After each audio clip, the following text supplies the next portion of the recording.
Welcome to the Winter Olympics across the world. Today the torch makes its way through Juneau, Alaska. Oh my god, did that sign say bong hits for Jesus? Bob, get the replay. Okay. Wow, that is real. There you have it, folks. Bong hits for Jesus.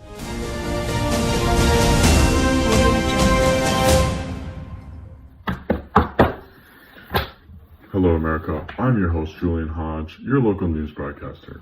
Now today's top story.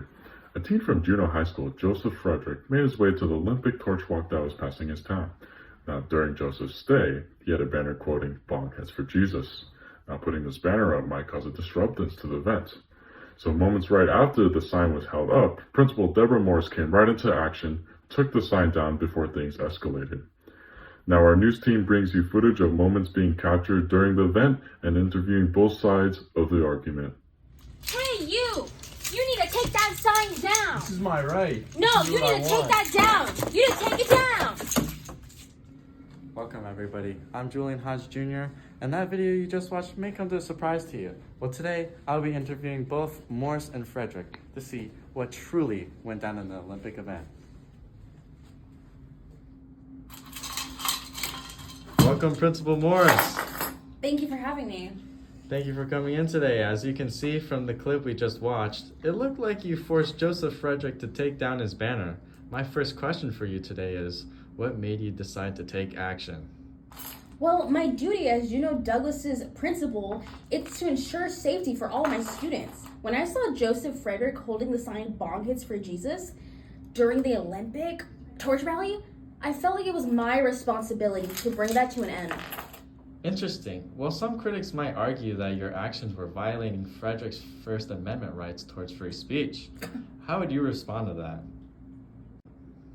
Well, I simply disagree. As a representative for the school, when one of my students starts presenting language that's promoting illegal drug use, it is my responsibility to put that to an end and keep everyone safe, especially around other students. In regard to that viewpoint, people can still argue that the banner was a form of political speech protected by the First Amendment.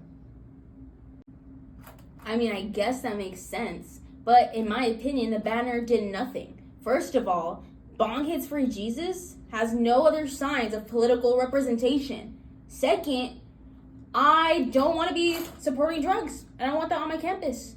Third of all, I have to make sure, as the principal, that my students have a safe and healthy learning environment. So that's what I think. Well, thank you for sharing your thoughts today, Principal Morris. Thanks for having me. Welcome in, Joseph. Hello, Mr. Hodge.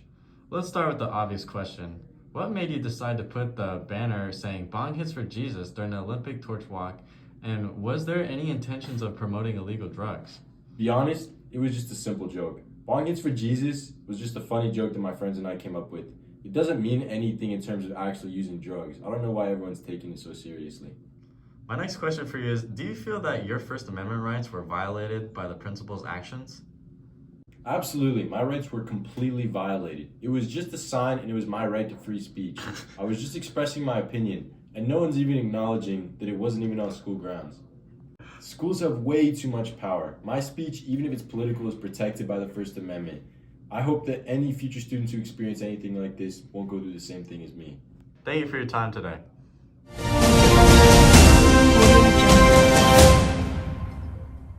Welcome back, everybody. I'm your host, Julian Hodge. Now, it's been a long and hard 5 years, and the people have fought for their freedom of speech. But the Supreme Court today have ruled that Morse was in favor in a 5-4 decision. Now this means that the American citizens lose part of their freedom to speech under the First Amendment. Going into more details, students in schools all around America will be less protected if they express a viewpoint towards promoting illegal drugs. But was this court case really only about promoting illegal drugs? And was that the only argument that Morse had? Now the next question is, what else are the American citizens going to lose?